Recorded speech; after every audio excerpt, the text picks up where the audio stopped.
Somewhere along the Nile, a chisel struck stone, and a queen began to disappear.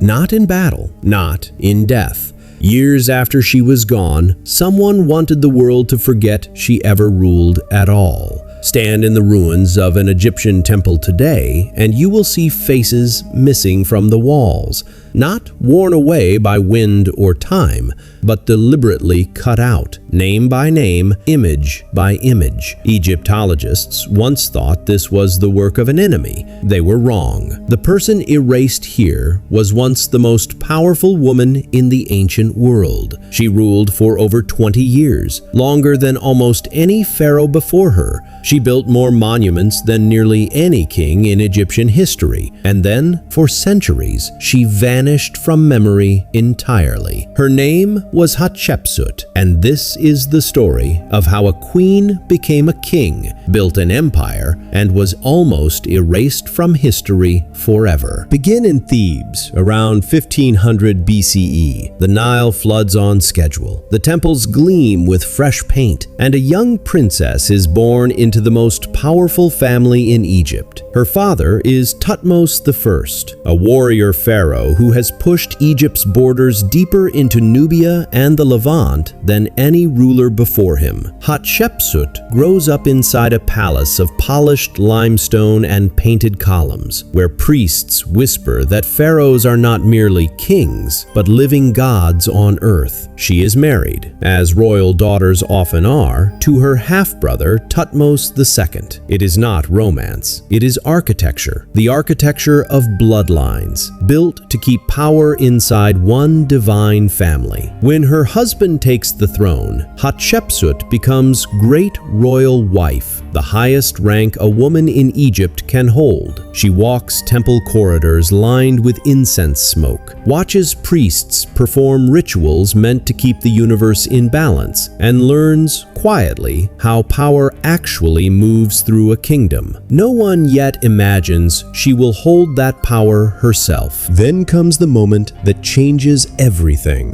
Thutmose II dies young, his reign barely remembered. The heir to the throne is a child, Thutmose III, possibly only a toddler. Egypt has a crisis no temple inscription dares describe directly, a kingdom with no one capable of ruling it. By tradition, Hatshepsut becomes regent, simply guiding the boy king until he comes of age. For a few years, this is exactly what happens. But Egypt is not a peaceful place to be ruled by a child. Border garrisons need orders. Foreign delegations need answers. Temples need a living god to perform the rituals that the priesthood insists keep the Nile flooding and the sun rising. Slowly, something extraordinary begins. Hatshepsut starts appearing in official art not behind the throne, but beside it. Then, astonishingly, on it. Within a few years, she does something almost unthinkable in Egyptian history. She takes the full titles of a pharaoh. Not queen regent, not king's wife, king. Here is where the story turns strange and fascinating. Egyptian kingship was not simply a job, it was a divine role tied to the god Horus, almost always depicted as male. So Hatshepsut does something audacious. She does not simply rule as a woman with power. She becomes, in image and ritual, a king in the fullest sense the role demands. Statues begin showing her in the traditional false beard of pharaohs, in the kingly kilt, with the broad shoulders and narrow waist of male royal art. This was not vanity, it was theology. To the Egyptian mind, the office of pharaoh required this imagery to function as a bridge between gods and men. Hatshepsut was not pretending to be a man. She was performing kingship exactly as her culture believed kingship had to look. Beside her, young Thutmose III is never erased. He appears in art throughout her reign, growing from child to young man, officially her co-ruler. But everyone along the Nile understands who is truly in command. While other pharaohs built their names through war, Hatshepsut built hers through ambition of a different kind. She commissions one of the most famous expeditions in Egyptian history,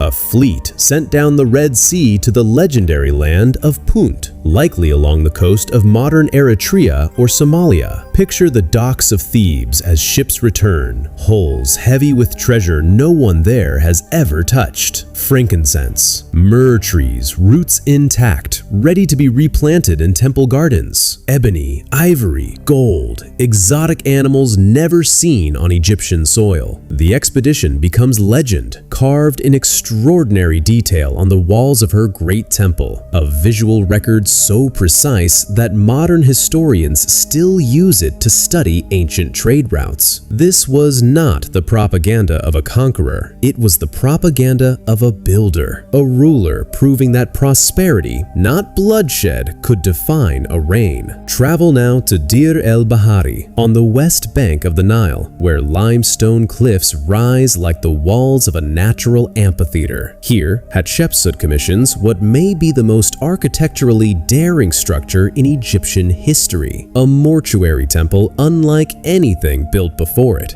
3 massive terraces climb toward the cliff face, connected by long ramps lined with rows of columns that seem to dissolve into the rock itself. Gardens of imported trees soften the stone. Statues of the queen as a sphinx-like guardian watch over the approach. This was not simply a monument to death, it was a statement carved permanently into the landscape, declaring that this ruler's name would last as long as the cliffs themselves. It very nearly did. Then Hatshepsut dies, likely in her 40s, and for a time, her legacy continues undisturbed. Thutmose III, finally ruling alone, leads Egypt into some of its greatest military campaigns, expanding the empire further than ever before. For years, nothing suggests resentment toward the woman who once ruled in his place. But late in his reign, something shifts. Across temples and monuments, her cartouches, the carved ovals containing her royal name, begin disappearing. Her statues are pulled down, smashed, or buried in pits. Reliefs showing her as pharaoh are recarved to show a king's name where hers once stood. Sometimes her father's, sometimes Thutmose II's, occasionally Thutmose III's own. It is not random vandalism. It is methodical, careful, expensive, and clearly state-sanctioned. For decades, historians assumed bitterness, a stepson, finally free, erasing the woman who delayed his reign. Modern Egyptology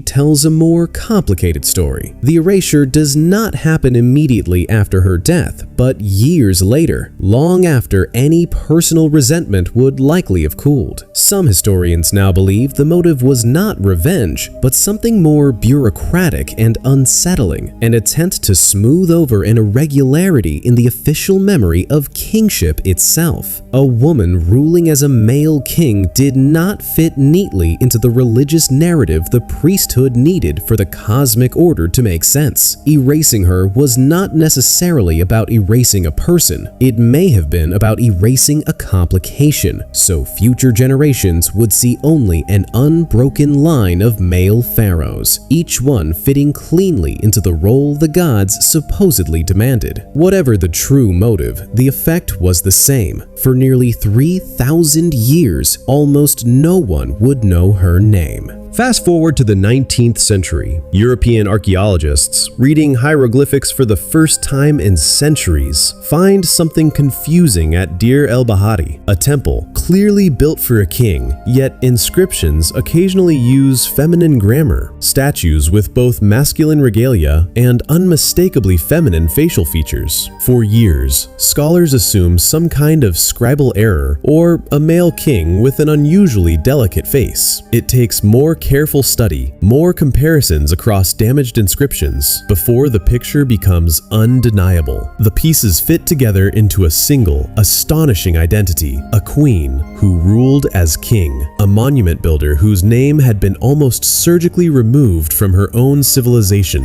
Hatshepsut steps back into history, fragment by fragment, nearly 3 millennia after someone tried to make sure she never would. She built temples meant to outlast empires. She funded expeditions that brought wonder back to the Nile. She ruled for over 2 decades during one of the most stable, prosperous eras in Egyptian history, and still, an attempt was made to erase her so completely that for centuries, the world simply did not know her name. And yet, despite the chisels, the broken statues, and the silence of 3,000 years, Hatshepsut survived. Not in memory passed down through generations, but in stone too vast, too deeply carved, too widespread to ever fully disappear. History, it turns out, is harder to erase than anyone in that ancient court could have imagined. If this story of forgotten power and rediscovered history pulled you in, consider subscribing for more journeys into the people and civilizations that history tried to leave behind. And in the comments, tell me, which lost ruler or vanished city should we bring back to life next?